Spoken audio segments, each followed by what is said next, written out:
Всем привет, и это Мистер Литл, который хайпует.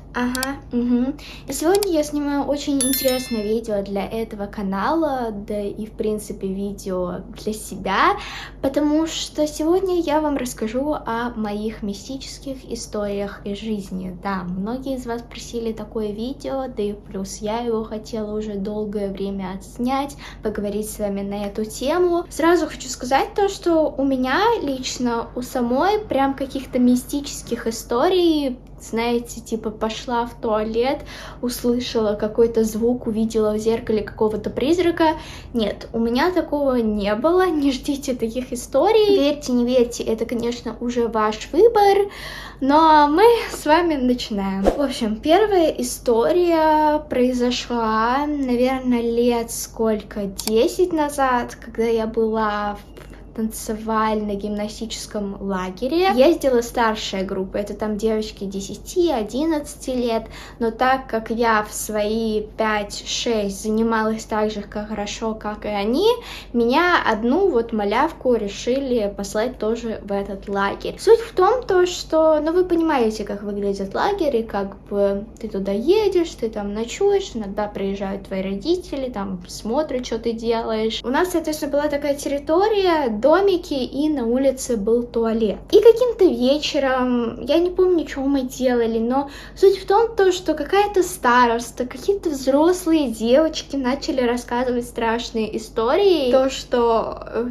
в этом лагере кто-то умер, в туалете повесился, и то, что там теперь летает призрак в этом ужасном туалете, он вылетает из туалетов и дергает вас за попу и тащит вас вниз. Вы поняли, как бы в чем суть истории. Не знаю, правда ли это или нет, скорее всего нет, но вы понимаете, насколько я, в свои 5 лет, я очень-очень сильно испугалась. Я в ту ночь вообще в туалет не ходила. То есть я очень сильно хотела писать, но я не пошла. На следующий день, у меня выбора уже не было. Я попросила, чтобы кто-то со мной сходил, там постоял. И дальше я уже не знаю, придумал ли это мой мозг или это было в реальности, но я зашла.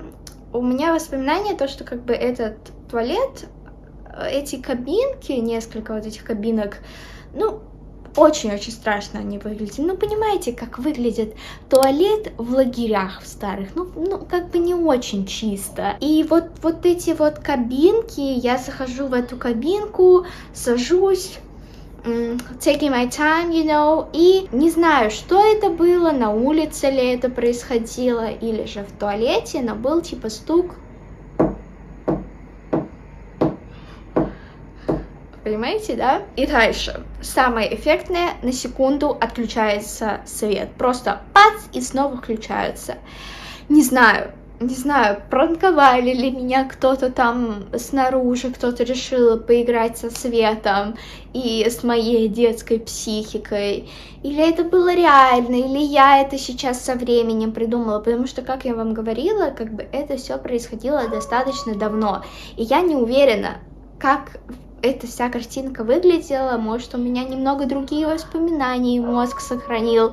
В общем, понимаете, я не знаю, что это было, но я считаю то, что это все-таки достаточно мистическая ситуация, считая того, что у меня в жизни почти таких ситуаций вообще не происходит. В общем, напишите в комментариях, что вы думаете, это было, и я уверена, что у многих были такие истории из лагерей, из каких-нибудь, так что напишите в комментариях. Следующая история, вторая тоже, у которой нету точного объяснения, придумала ли это сама я в моменте, когда это происходило, или это было что-то настоящее. В общем, эта история произошла в 4 классе, когда я была в 105, в прошлой школе, в которой я училась.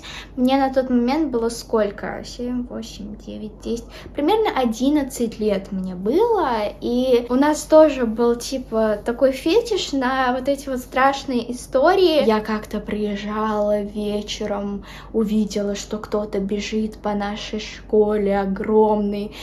Знаете, как дети придумывают, и Но мы в 4 классе, конечно же, все этого боялись. Я, конечно, притворялась, что не боялась, но, блин, страшно все равно, да? И как-то раз в 4 классе мы вместе с моей подругой, которая как раз-то все эти истории придумывала, решили немного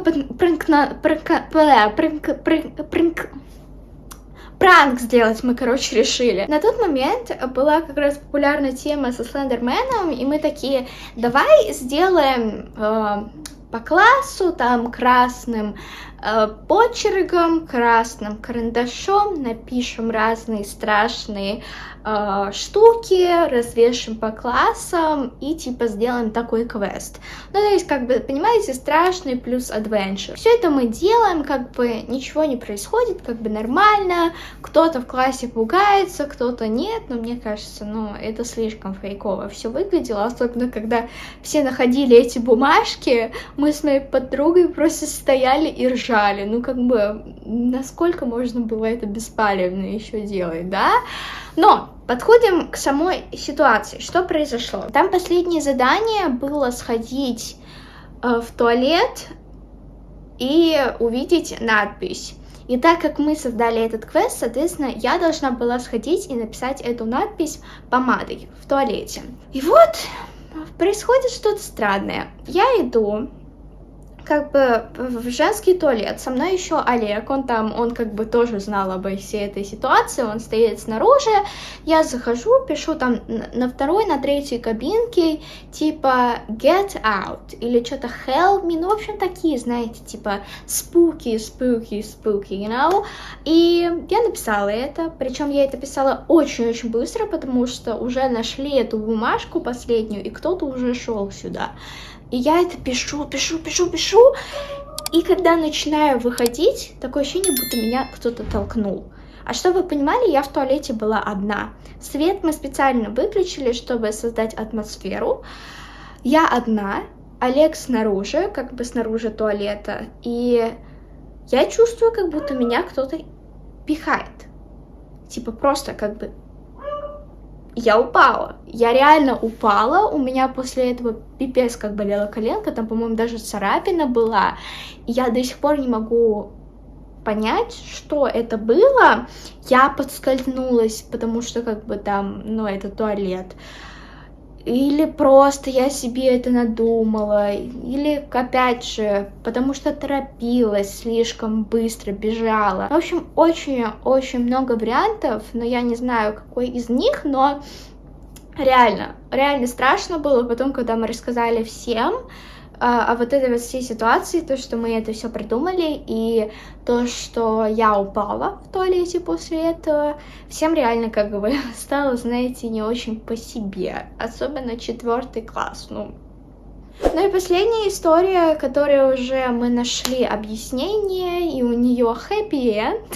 В общем, суть в том, что я человек, который в детстве имел 3 глаз. 3 глаз, как это звучит.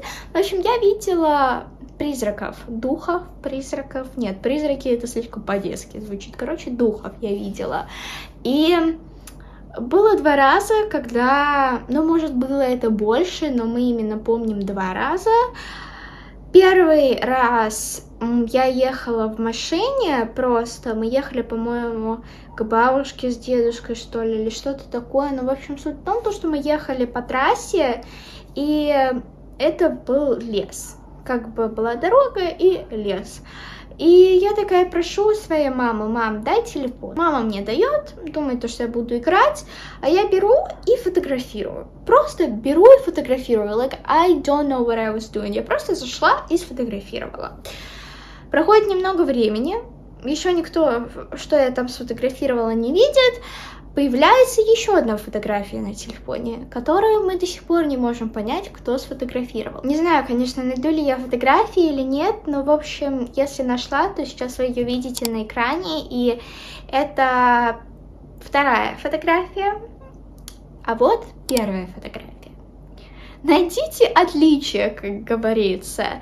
Как вы видите, на этой фотографии есть силуэты каких-то людей, рук, лиц, и в основном они одинаковые. И это сейчас не фотошоп, потому что в то время такого просто не было. Мне было, что ли, 3-4 года. В общем, это было очень-очень давно. И, конечно же, все начали интересоваться, что это было такое. Мама долгое время ходила, спрашивала, там в церковь ходила, спрашивала, что это было такое у людей, у других. Но узнали мы объяснение этому только в Таиланде, когда приехали в храм и показали эти фотографии монахам. И монахи сказали то, что да, это духи, но это духи, которые оберегают ее, то есть оберегают меня, и это нормально. То, что я сейчас это вижу, в скором времени у меня этот глаз закончится, закроется. То есть многие вообще дети видят в детстве что-то такое, типа, знаете, типа, ой, там кто-то есть. Это моя подруга. Типа, если ваши дети вам так говорят, или у вас сестра, брат так говорят, то, возможно, это реально правда. Напишите в комментариях, возможно, тоже у кого-то были такие ситуации. Вот такое вот видео у нас с вами получилось. Еще раз говорю то, что у меня в жизни не так уж и много мистики было, так что простите меня, пожалуйста, но надеюсь, что вам понравилось это видео. Если вы хотите рубрику, где я читаю ваши страшные истории, то ставьте лайк, напишите в комментариях и, да, подписывайтесь на канал. Ну а я вас целую, до скорой встречи и всем пока!